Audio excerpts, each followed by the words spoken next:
Welcome back to the Eye on College Basketball Podcast here on CBS Sports Network. We just ran you through the three favorites to win the 2026 NCAA tournament. In order, it is Michigan, Arizona, and Duke. Now, let's take those three programs, set them aside. Somebody else has got to win this NCAA tournament. It can't be one of them. Who else could it be? Norlander, I got a list of three. I know you got a list of three. I'll let the folks hear yours first. Okay. We'll give you 6 different schools here. Let's go over some variety, because I also think that the list of schools capable of winning a national title is still in the double digits, and that's even in light of some losses here. Don't fade in the big picture, if you will.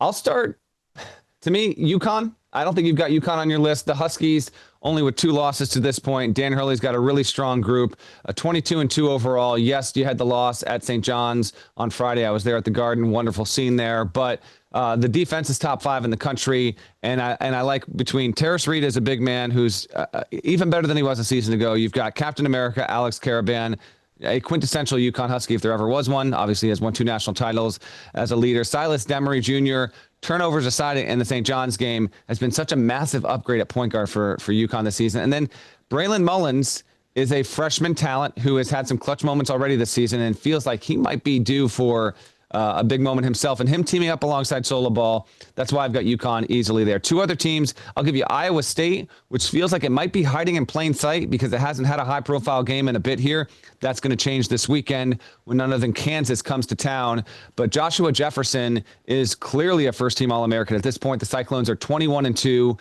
The only losses came in back-to-back fashion on the road against Kansas, and then one that you don't want to have at Cincinnati, but still, this is a top 10 team in offensive and defensive efficiency. TJ Otzelberger runs a well-oiled machine there, and with Taman Lipsey running point alongside Jefferson, and then Milan Momcilovic hitting 53.3% of his three-point shots. He's the kind of player, and that's the kind of stat where we haven't talked a ton about it yet. It's going to matter significantly in March. I've got Iowa State on my list, and then I've got the reigning champs, Florida, which I did not have them there as recently as 2 or 3 weeks ago, but I have to at this point. Gators are 17-6, have won all but 1 game since January 3rd. We know what the front court's capable of, and with that, the defense has been incredible. It's a lot of it is Xavier Lee and Boogie Flan and what they can do in the backcourt to produce. But those 3 teams I all believe are capable at this stage with what they've shown, how they're built at full health of winning 6 in the tournament. Who are your 3? I wouldn't argue against any of those 3, especially UConn. The idea of them winning a 3rd national title in a 4-year span, a 3rd under Dan Hurley with this roster, it's not hard to imagine that. As you know, they've only lost once at full strength, and that was, in Midtown Manhattan to a red-hot St. John's team. So UConn, Florida, Iowa State, absolutely I could see any of them winning the national championship. Here's 3 more for you. I'll start with Houston. 21-2 right now. Today is February 10th. If you go back to January 10th over at Torvik, run the data there. In that stretch, Houston is 7-1 and ranked number 1 in the country with the top-rated offense in the country. Kingston Flemings has developed into a first-team All-American option. We still got a little ways to go, maybe a National Player of the Year candidate. He's been terrific among the surprises of this season. We all knew he was a 5-star guard. I don't think anybody anticipated him having this kind of impact. Houston's a team I could see winning the national championship. I'll go to Illinois, 20-4.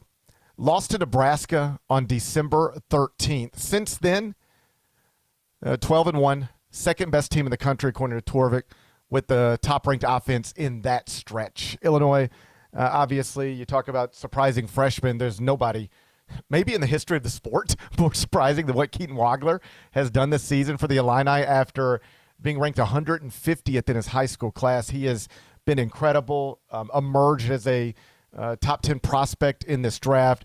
Illinois is another team out of the Big Ten I could see winning the national championship. And then I'll wrap this list with Kansas. 19-5, now on an 8-game winning streak with wins over Iowa State, BYU, and Arizona. The Jayhawks haven't lost in a month, and obviously they can be good without Darren Peterson, but I'm anticipating, I don't know why, but I'm anticipating he's going to play in the NCAA tournament. And I've said this a few different places a few different times. That's the way I tend to do things. I tend to say a few different things. I feel like you talk a lot.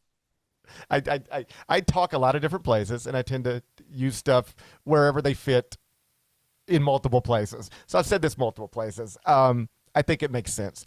I don't know that there will ever be a point in the season where I watch Kansas play and I go, that's the best team in the country, or that's my pick to win the national championship. But there's not a game they could be in where they have a healthy Darren Peterson and a two-time national champion coach on the sideline, Bill Self. There's not a game you could put them in where I'd say, yeah, they're not going to win this one. There's games you can put them in where they'll be underdogs. But I don't think there's a game where I will just rule out, well, that's where it has to end for them. Darren Peterson is special enough and Bill Self is great enough that they could go on a run and win a national championship. I don't know that I'll predict it, but don't rule it out, because when you have arguably the best coach and arguably the best player, and that best player is going to have the ball in his hands all the time, yes, that's a pretty good position to be in. The one thing I didn't mention in the A block is that with everything that has happened to Kansas this season, like Bill Self had to go to the hospital just for, a heart palpitation, last month. There's just been so much. Kansas might be the most compelling team in the sport because on a game by game basis, you don't know what is going to happen. I agree with you putting them on the list. Before we get out of here, I want to ask you this. So we have talked about 9 teams at this point, the 3 biggest favorites, then we each pick 3. Who do you like most of all the teams that we didn't mention? And I'm going to give you the candidates here. And this is in no particular order. We didn't mention Purdue. We didn't mention Michigan State. Didn't mention projected 2 seed, 2-loss Nebraska. Gonzaga is 23-2. It's going to get Braden Huff healthy again, you would think. Virginia is 20-3. Texas Tech at one time was thought to be pretty good. It's got 6 losses now. I'm not sure who else I might be forgetting at this point. That's like legitimately in that conversation. St. John's, I'll toss them in there for you, buddy. After they needed overtime at home to escape Xavier on Monday. Who's the team that you like best that we did not mention? First off, classic letdown situation. You shouldn't come out for a weekend getting a upset UConn, and then you got to deal with a Monday Xavier game. That's a letdown situation from the Big East schedule makers, but they got out of it. I would add them to the list, I guess, at this point. Take the 9 we've already said, and now we're picking a 10th team. St. John's, I think, belongs in that conversation. Purdue, out of respect for Matt Painter, Braden Smith, that program, I'm not going to rule anything out for them, but obviously they have not been playing well lately. And then just Louisville, and maybe it's recency bias given what they did Monday night, but you've got the 5-star freshman lottery pick in Michael Brown Jr., shooters all over the court, a fun style of play. That's a team that I could see. You look up and you go, oh, wow, they're in the Elite 8. I could see them making a run, sure. I'll just say Michigan State. Jeremy Fears Jr. He has made the conversation of who's the best point guard in the country. It's not just him, but that was Braden Smith coming into the season. Braden Smith still has a claim to that, but in the deepest point guard class I can remember in a very long time, Fears has put Michigan State in a place where it's 20-4. It's got a road game against Wisconsin this week. We'll see what happens there. A lot happening with the Big Ten. We mentioned Purdue. Oh, by the way, Purdue-Nebraska Tuesday night's a big one. We'll talk about that on the Wednesday morning pod on Eye on College Basketball Podcast, of course.